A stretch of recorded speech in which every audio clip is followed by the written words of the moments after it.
Valenzuela Representative Wesley Gatchalian revealed the rampant sale of banned substances on Lazada as the House tackled scams and crimes connected to online transactions. During the hearing of the House Committee on Trade and Industry, Gatchalian showed screenshots of the products. Candies sell for 1,600 to more than 3,000 pesos per pack. There are also smoking pipes and essential oils containing banned substances. Cannabis oil, we've also researched that it's being sold.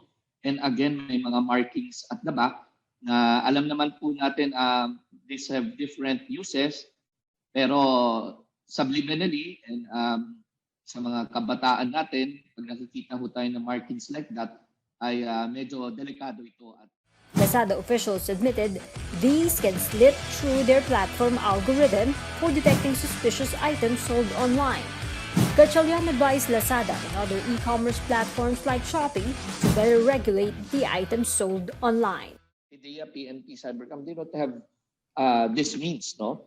So wag na natin sana paabutin pa na maging kaso ito at mahirapan pa yung mga consumers natin.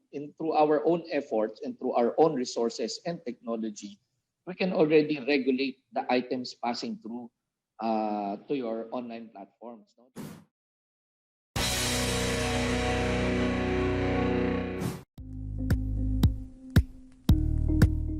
Thank you for watching Politico TV. Please like and subscribe to our channel for more videos.